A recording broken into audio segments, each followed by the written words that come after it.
Hermanos, acompáñenme en sus Biblias. Voy a leer un texto en el cual quizás vamos a estar basando la enseñanza en esta mañana. Primera de Juan, capítulo 5, versículo 7. Primera de Juan, capítulo 5, versículo 7. Dice este texto de las Escrituras de la siguiente manera: porque tres son los que dan testimonio en el cielo: el Padre, el Verbo y el Espíritu Santo, y estos tres son uno. Amén, hermanos. Durante la escuela dominical, recordemos que nos encontramos en estos momentos profundizando y estudiando un poco más a fondo lo que nosotros creemos que es conforme a las Escrituras, ¿cierto? Y de manera particular estamos estudiando nuestra confesión de fe, o aquella confesión de fe con la cual nosotros como iglesia local nos sentimos identificados, ¿verdad? O nos suscribimos a ella. Recordemos que nosotros como iglesia local pues somos una iglesia confesional. ¿Qué quiere decir eso? Que se identifica con una confesión de fe histórica que busca resumir el conjunto de las doctrinas, de las diferentes doctrinas que tenemos en las Escrituras. Y recientemente, luego de haber estado estudiando el primer capítulo de las Sagradas Escrituras, estamos viendo acerca del ser de Dios y de la Trinidad en el capítulo número 2. De hecho, ya nos encontramos en el último párrafo de ese capítulo, y hasta ahora lo que hemos estado viendo con las Escrituras es en cuanto al ser de Dios. Por ejemplo, ¿qué hemos estado viendo en las Escrituras? Que el Señor es uno, que es el único Dios vivo y verdadero, que no hay más dioses fuera de Él. También estuvimos viendo de manera breve los diferentes atributos del Señor, sus perfecciones, desde su eternidad, su justicia, su misericordia. Bueno, todos los atributos que hemos estado viendo en las Escrituras, que le llamamos atributos incomunicables porque son solo del Señor, pero algunos de ellos también son comunicables porque los ha comunicado al ser humano. Por eso fuimos creados a imagen y a semejanza del Señor. Vimos también que a Él le pertenece toda gloria y alabanza. Toda criatura le debe dar gloria y alabanza a su Creador y a su Redentor. Sin embargo, el párrafo que hoy estaremos viendo, hoy y probablemente el próximo domingo, si ustedes tienen la confesión allí, allí cerca a ustedes, el párrafo 3 del capítulo número 2. Este párrafo, mis hermanos, es de vital importancia porque de manera ya más puntual, más específica, nos habla acerca de la Trinidad como tal, de esta doctrina bíblica, que básicamente quiere decir que Dios es uno, pero que Dios también es trino, ¿cierto?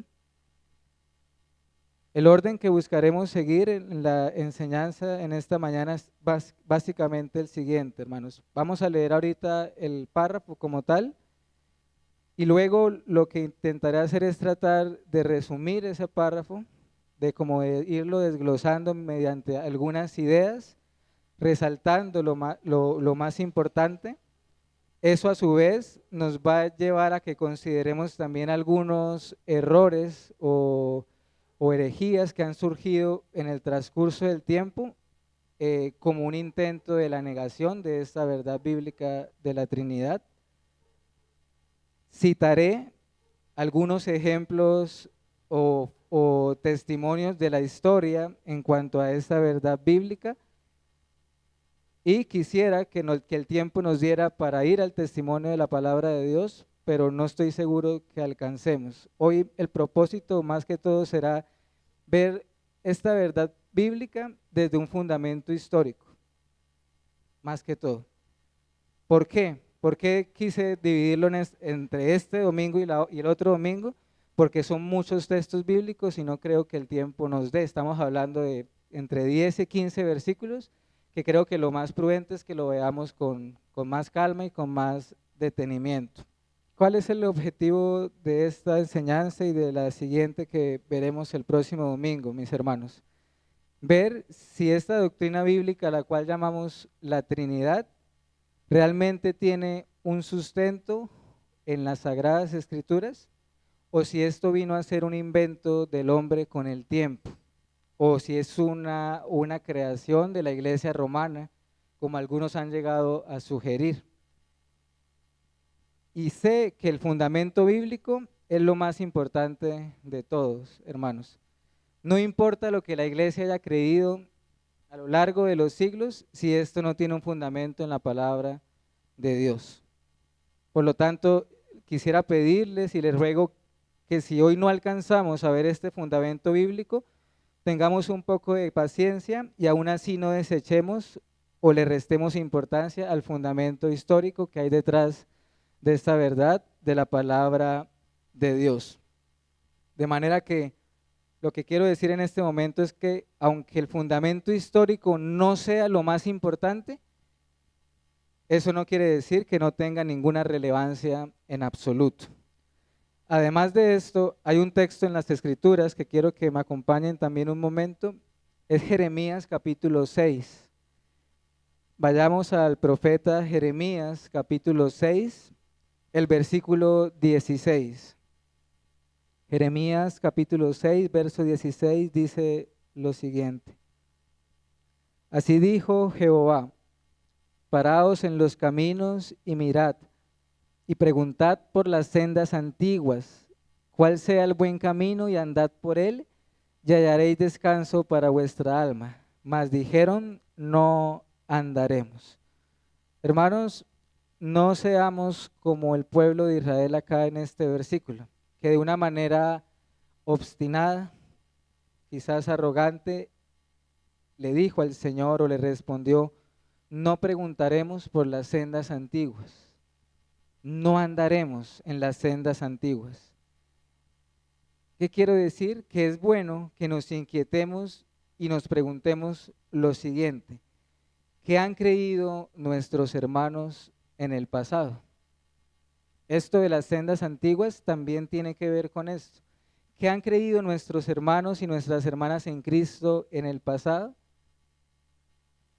¿Tenemos sus mismas convicciones?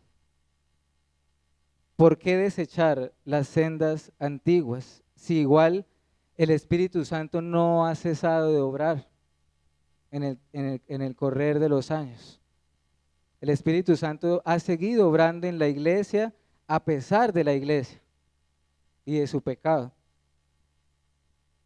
De manera que el Señor nos guíe, hermanos, y mostremos solicitud, humildad en recibir su palabra. Y más cuando se trata de una verdad tan fundamental e importante, porque acá estamos hablando del Señor mismo y de su ser. De manera que las ideas o reflexiones que estaré dando a continuación, como lo veremos el próximo domingo, nacen y surgen de una gran cantidad de testimonios bíblicos, de textos bíblicos que en su momento estaremos considerando. Pero quiero mencionarlo de entrada porque es una manera de sentar las bases de qué es lo que creemos con respecto a la Trinidad, sentar como las bases. De manera que leamos el párrafo número 3 de la confesión que habla de Dios y de la Santa Trinidad. Párrafo número 3.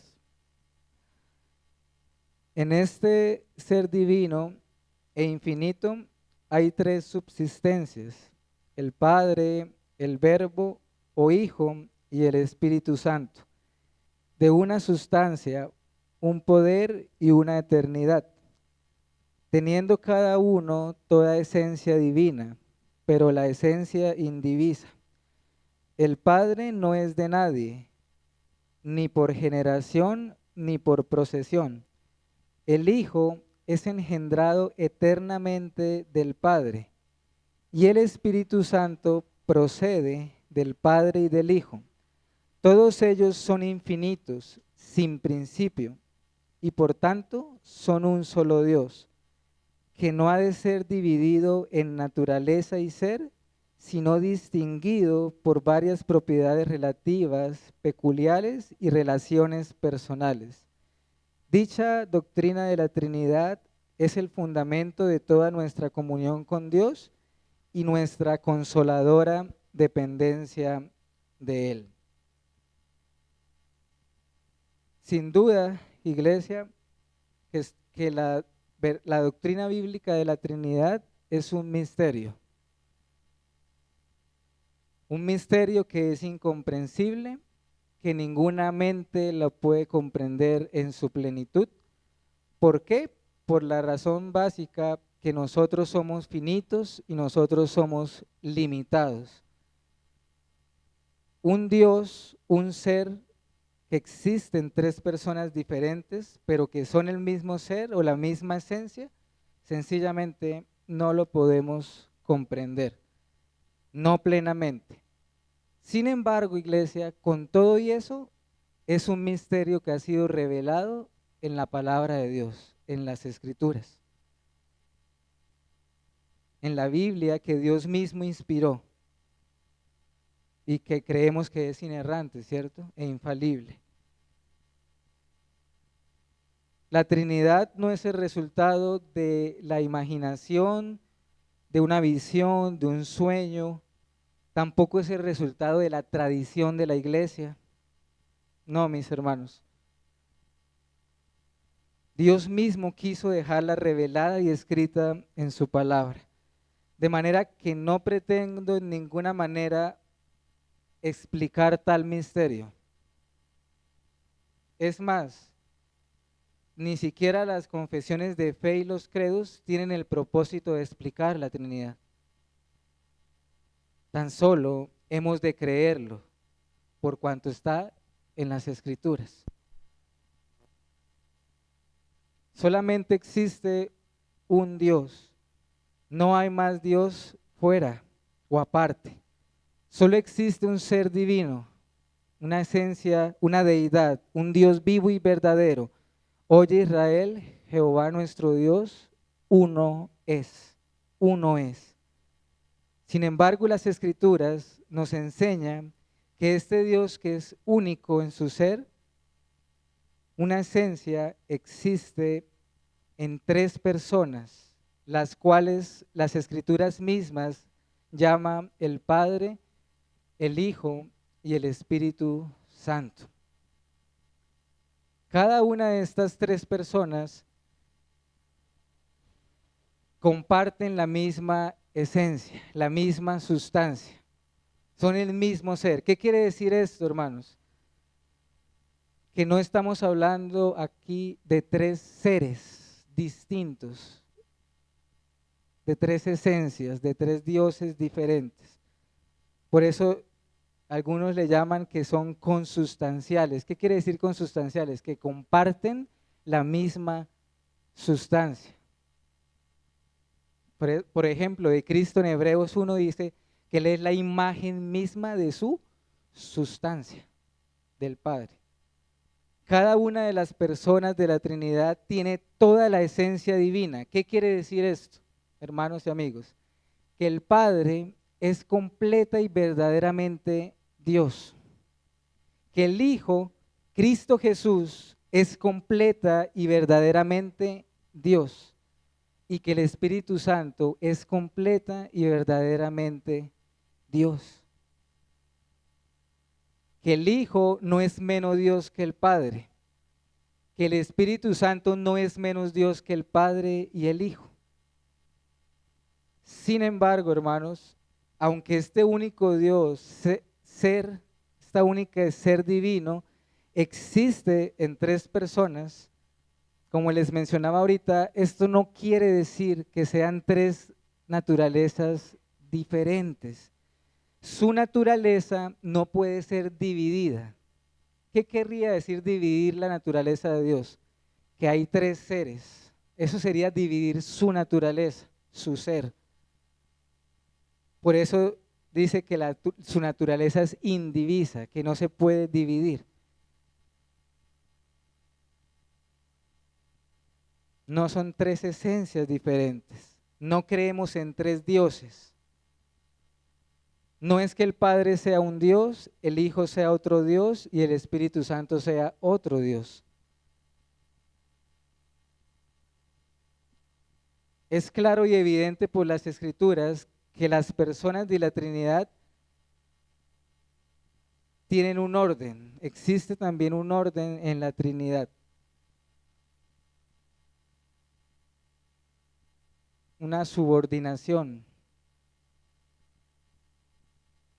en su humanidad, por ejemplo. En su humanidad, Cristo dijo, el Padre es mayor o no hay nadie mayor que el Padre. Cristo dijo eso en su humanidad. Ahora, esto no quiere decir que en la Trinidad exista una jerarquía, como si una persona de la Trinidad fuera más Dios que otra.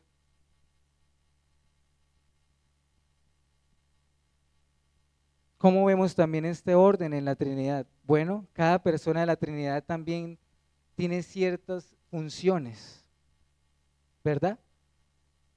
Por ejemplo, de la creación, ¿de quién se habla generalmente que es el creador? Del Padre, ¿cierto? Por ejemplo, de la redención, generalmente la Escritura, ¿en quién piensa la Escritura cuando habla de redención? De Cristo. La santificación, el consuelo, generalmente ¿a quién se le atribuye? Al Espíritu Santo. Ahora bien, ahorita que leíamos el párrafo de la confesión, veíamos que el Padre ha creado todas las cosas, ¿cierto? Pero cuando nos habla de Cristo, nuestro Señor, dice que es eternamente engendrado del Padre. Y aquí es necesario aclarar que engendrado no quiere decir qué cosa, creado. Engendrado no quiere decir creado. Cristo es infinito, Cristo es sin principio. Pero ¿qué quiere decir engendrado? Por eso Cristo decía, el Padre me envió. Y en su momento lo veremos. A Cristo se le llama el unigénito Hijo de Dios. El Espíritu Santo proviene tanto del Padre como del Hijo. Igual, proviene, esa palabra proviene, no quiere decir creado, sino que el Espíritu Santo es infinito y sin principio.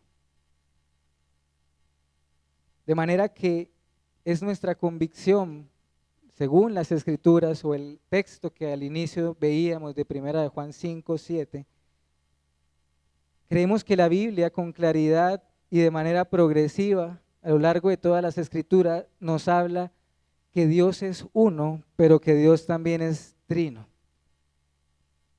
Que no debe ser dividido en su ser, en su naturaleza, pero atención a esto, sí debe ser distinguido en cuanto a sus personas. Sí debe ser distinguido en cuanto a sus personas. De manera que aunque los tres son un solo ser, Dios, no son las mismas personas. El Hijo no es el Padre, por ejemplo, ¿cierto? El Espíritu Santo no es ni el Padre ni es el Hijo tampoco. Uno es el Padre, uno es el Hijo, uno es el Espíritu Santo. Y estos tres son el mismo Dios. El testimonio de las Escrituras, como lo veremos en su momento, también es abundante en cuanto a esto. ¿En qué sentido lo digo, hermanos? Cómo las tres personas de la Trinidad interactúan entre sí, tienen comunión entre sí, la una de la otra, a veces en ocasiones incluso en un mismo acto, en un mismo suceso, hay una relación entre cada persona de la Trinidad. De manera que vamos concluyendo o reafirmando o resaltando la importancia bíblica de esta doctrina de la Trinidad es incalculable, hermanos. La verdad, el valor de la doctrina de la Trinidad es incalculable. No queda duda, según las Escrituras, que la Trinidad es una de las columnas vertebrales de la fe cristiana. La Trinidad es una columna vertebral del cristianismo. ¿Qué quiero decir con esto, mis hermanos? Que es una verdad tan neurálgica de la fe cristiana que no es negociable. Es como la médula del cristianismo. O sea, no es como que, bueno, como que allá tú si lo quieres creer o no. No es así, hermanos. Es un fundamento del cristianismo y un fundamento de nuestra comunión para con el Señor. Un hermano pastor llamado Waldron, en uno de sus comentarios a la confesión, menciona lo siguiente: este párrafo que acabamos de leer, el párrafo número 3, es una declaración ortodoxa acerca de Dios y la Trinidad. Recuerden que cuando se usa la palabra ortodoxa, quiere decir dos cosas básicamente. Una, que es una doctrina que es conforme a las Escrituras. Y dos, que es una doctrina que ha sido sostenida y creída por la Iglesia a lo largo de los siglos. Eso significa ortodoxa. De manera que este párrafo en particular de la confesión se distancia, por así decirlo, de todo tipo de cristianismo que sea antitrinitario. Es un esfuerzo de unidad, hermanos. Los que elaboraron la confesión de fe, era un esfuerzo de unidad por todas las denominaciones que afirmaban la Trinidad, pero al mismo tiempo tuvieron un límite, un cuidado de apartar que no todo estuviera dentro de esa afirmación, o que por lo menos fuera claramente visible. Hay un catecismo que se le llama el Catecismo Menor de Westminster, que fue diseñado para niños, que los padres o las iglesias instruyan a los niños a la más corta edad.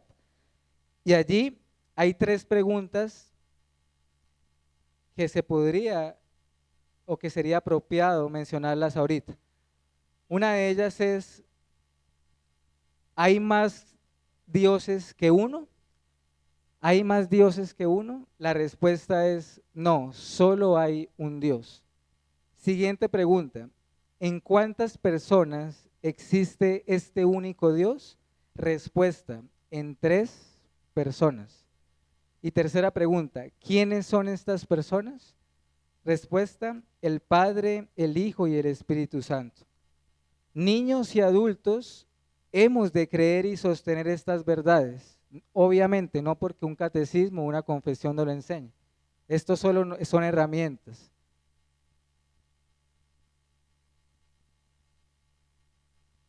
No es porque un hombre sea quien lo diga o lo manifieste, sino porque es el Dios que ha inspirado su palabra quien nos lo ha dicho en las Escrituras. De manera que esta verdad bíblica de la Trinidad es y seguirá siendo un misterio. Y como ahorita hace un momento les mencionaba, los credos, los catecismos, las confesiones de fe solo tenían una intención con todo esto, y no era explicar como tal la Trinidad, no era explicarla.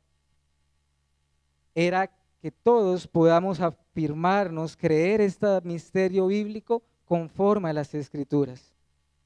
Dios es incomprensible, hermanos, y esta verdad que vemos en esta mañana trasciende nuestra razón humana, la trasciende. Nadie acá puede decir que lo comprende. Contradice la sabiduría de este mundo. Sin embargo, debe ser aceptado con fe, reverencia y humildad.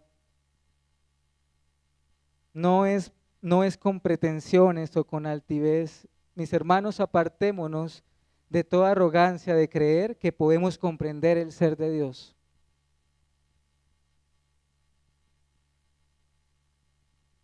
Pero aunque no podamos entenderlo o comprenderlo en plenitud, sí debemos creerlo por fe. Esto nos lleva al siguiente punto que les mencionaba. Han surgido en la historia, desde los primeros siglos del cristianismo hasta nuestros días, distintas herejías o desviaciones grandes acerca de esta verdad bíblica de la Trinidad. Y en su mayoría surgieron precisamente por eso, por dar el paso y querer ir más allá y tratar de explicarla. Mencionaré dos o tres de las quizás más conocidas. Una se le conoció como la herejía o la desviación doctrinal del monarquianismo, o también se le llamó modalismo. Aquí lo que se intentó hacer fue ofrecerle a la iglesia la opción de explicar el misterio de la Trinidad, diciendo que Dios es un solo ser, pero que también es una sola persona, que se manifiesta de maneras o de modos distintos o modos diferentes. Es decir, en otras palabras, no un Dios en tres personas, sino un Dios en tres modos. Una persona que quizás puede tomar apariencia de hijo, o en otras veces toma apariencia de padre, o toma apariencia del Espíritu Santo, pero en resumen, ¿cuál era el gran error allí? La negación de las personas y de la distinción entre las personas. Otro de los grandes errores de la historia en cuanto a esto se le conoce como la herejía arriana. Allí se le ofreció a la iglesia la opción de explicar el misterio diciendo que Jesucristo y el Espíritu Santo no son Dios en todo el sentido pleno de la palabra. Allí se afirmó que hubo un tiempo en el que el Logos o el Verbo o el Hijo no existía y que Cristo vino a ser la más grandiosa de las criaturas del Padre. ¿Qué tenemos allí en esencia? Negación de la deidad del Hijo y de la deidad del Espíritu Santo. Y esto pues tuvo diferentes variantes, corrientes. Por ejemplo, una se le llamó el semiarianismo. ¿Qué pasó allí? Hicieron cierta modificación, pero en esencia era lo mismo. Afirmaban que Cristo era una sustancia similar a la del Padre, pero no la misma. Y hermanos, para nadie es un secreto, como lo dijo también Salomón en Eclesiastés, que no hay nada nuevo debajo del sol. Y estos mismos errores hoy los vemos también. Han sobrevivido y siguen en el tiempo. Por ejemplo, el primero que mencionamos hoy lo podemos claramente ver en el movimiento unitario, donde la única persona de la deidad es Cristo mismo, o es Jesucristo solamente, y donde el Espíritu Santo es un poder de Jesús o de Cristo, pero en esencia, hermanos, es lo mismo, es negación de la distinción de las personas. En el segundo ejemplo que mencioné, quizás lo que más podamos asociarlo sea lo que conocemos hoy como los testigos de Jehová, donde es impresionante las similitudes con aquel tiempo, donde se afirma que Cristo Jesús ha sido creado por el Padre.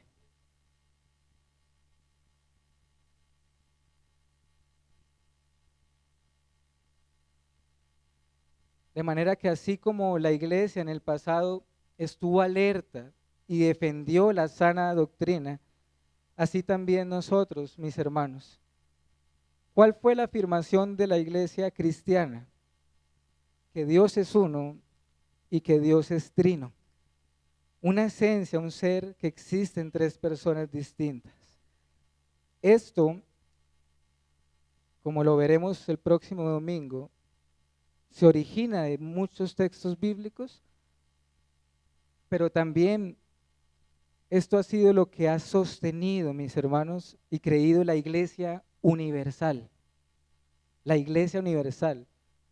No estoy hablando acá del catolicismo romano solamente, o sea, el cristianismo universalmente hablando ha sostenido esta verdad a lo largo de los siglos. O sea, no quiero que veamos que esto se trata de una denominación, la denominación bautista. No, hermanos, quien sostenga algo distinto, pues, ¿cuál era el punto de la confesión? Que quien sostenga algo distinto está fuera de la ortodoxia bíblica. Por eso hay unos límites. Quien no lo sostenga cree o está creyendo algo distinto a lo que el cristianismo ha creído por lo largo de los siglos. ¿Cuáles podríamos mencionar que son las doctrinas más fundamentales de la fe cristiana? Lo que tiene que ver con el ser de Dios, con la Trinidad, y lo que tiene que ver con la persona y la naturaleza de Jesucristo. Esas son las verdades más neurálgicas de la fe cristiana. De manera que a continuación, hermanos, quisiera citar, lo que haré es leer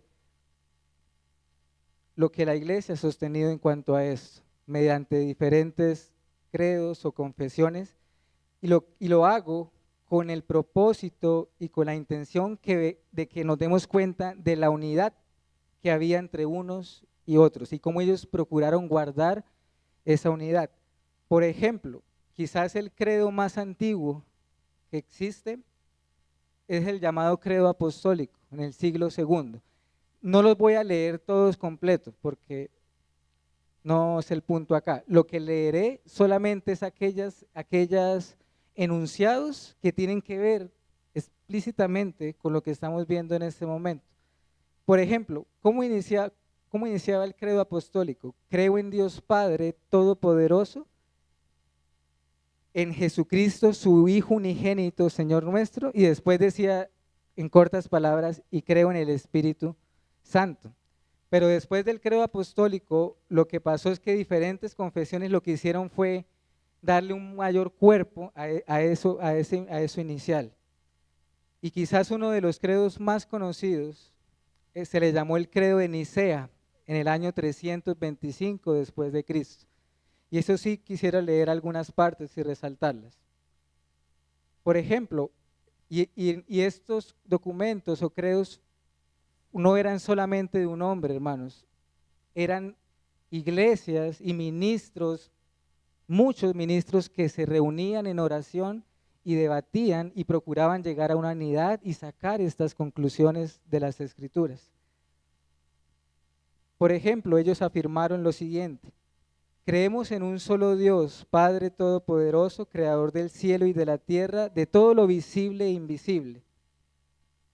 Creemos en un solo Señor Jesucristo, el unigénito Hijo de Dios, engendrado del Padre antes de todos los siglos. Ahí está hablando de quién, de Cristo.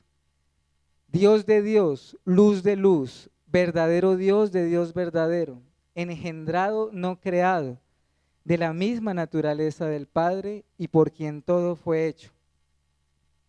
Y por quien nosotros los hombres y por nuestra salvación bajó del cielo. Y por el Espíritu Santo fue encarnado de María la Virgen y fue hecho hombre. Y por nosotros fue crucificado en tiempos de Poncio Pilato. Padeció y fue sepultado y resucitó al tercer día conforme a las Escrituras. Ascendió al cielo y está sentado a la diestra del Padre. Y de nuevo vendrá con gloria para juzgar a vivos y muertos, y su reino no tendrá fin. Y después dice, creemos en el Espíritu Santo, Señor y dador de vida, que procede del Padre y del Hijo, y quien junto con el Padre y el Hijo es adorado y glorificado, y quien habló por los profetas.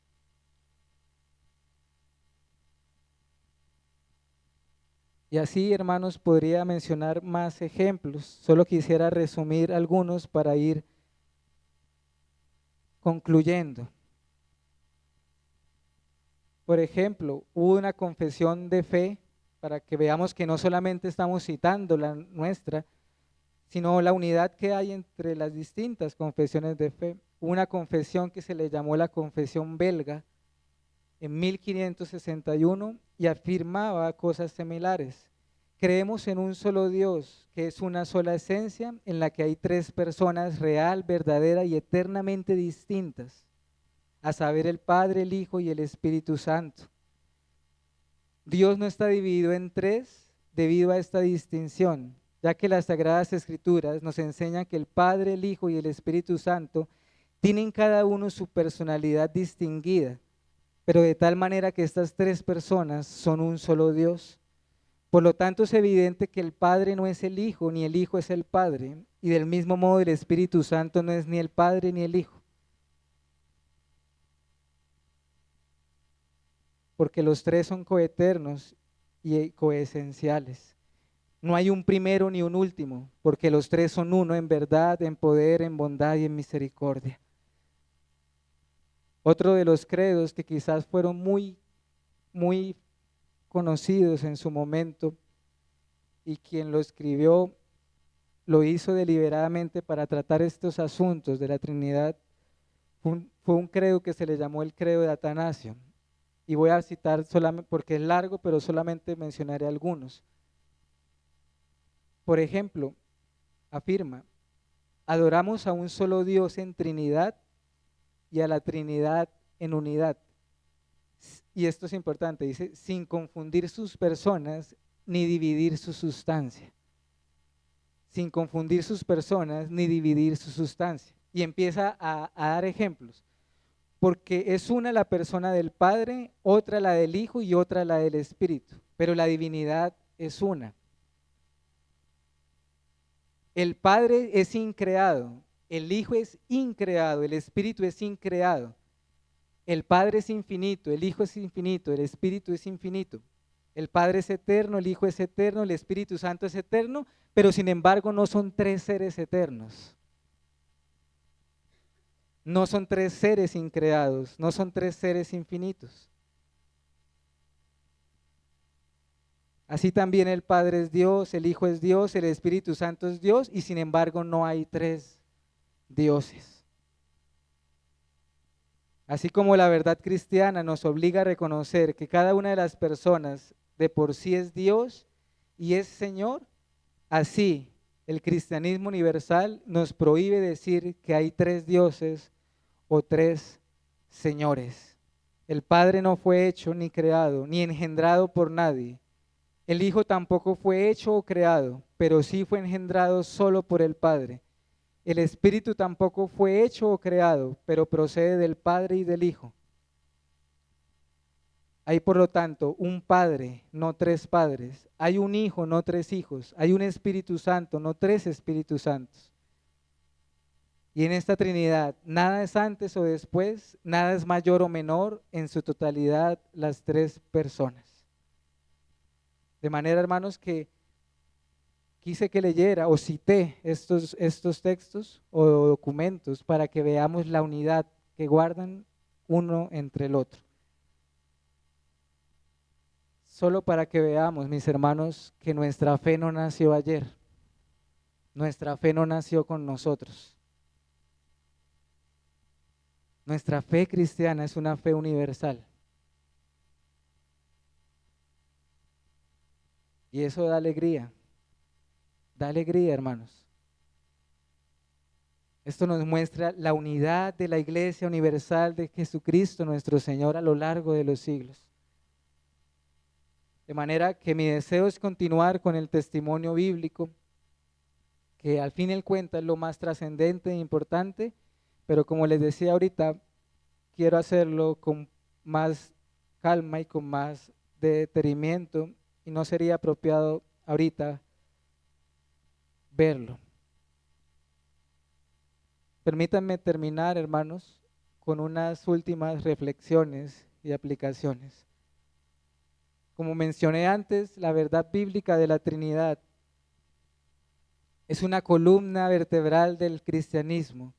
Mucho descansa y depende de esta verdad. De manera que les ruego y les animo a que amemos esta verdad bíblica, que la estudiemos, porque aunque sea un misterio no quiere decir que no podamos acercarnos a ella. Sí podemos hacerlo, pero con humildad y con reverencia. Y aunque no lo comprendamos, hemos de creer en esta verdad, mis hermanos, y con todo nuestro ser. Y no es porque nuestra fe sea una fe a ciegas, sino que nuestra fe está basada en lo que Dios ha revelado en su palabra. Si nosotros creemos en la sola escritura, entonces ellas nos van a ir llevando a que abracemos estas gloriosas verdades del ser de Dios. Tengamos cuidado de querer explicar la Trinidad en términos humanos, hermanos. Eso es un gran error. Mediante ejemplos humanos. Recuerden esto siempre, nada en este mundo se puede comparar con la Trinidad. Nada, ningún ejemplo humano tiene similitud alguna con el misterio de la Trinidad. De manera que con humildad, gozo y alegría abracemos esta verdad bíblica, amemos y adoremos al Dios Trino, hermanos, tal como lo vemos en la palabra de Dios. Amén. Vamos a orar. Padre bueno, que estás en los cielos, te adoramos y te damos gracias en esta mañana. Oh Señor, que somos nosotros para tratar de explicar lo inexplicable. No, Señor, reconocemos que no podemos hacerlo. Reconocemos que no lo entendemos de manera plena y total. Oh Padre, pero por cuanto está en tu palabra, nos aferramos a esto con fe en nuestro corazón. Gracias, Señor, porque aunque esto es una verdad sublime y gloriosa, las has querido dejar plasmadas en las sagradas Escrituras. Hoy te queremos adorar y alabar, Señor, por tu gloria, por todo lo que tú eres, Señor, por tus obras, por tus perfecciones, tus atributos. Te damos gracias por el don de Cristo, tu Hijo, el don inefable, por el Verbo hecho carne, porque Él es Dios sobre todas las cosas. Te damos gracias por haber enviado a tu Santo Espíritu a morar en tu pueblo, en tu iglesia, Señor. Gracias porque tú eliges a tu pueblo. Gracias porque Cristo logró la salvación en la cruz del Calvario. Gracias porque usas y envías a tu Santo Espíritu a aplicar la gloriosa verdad del Evangelio a los corazones. Gracias, oh Dios, porque no nos has dejado solos, no nos has dejado huérfanos, nos has enviado al Consolador. Te adoramos y te glorificamos en todo esto con acciones de gracias en Cristo Jesús. Amén y amén.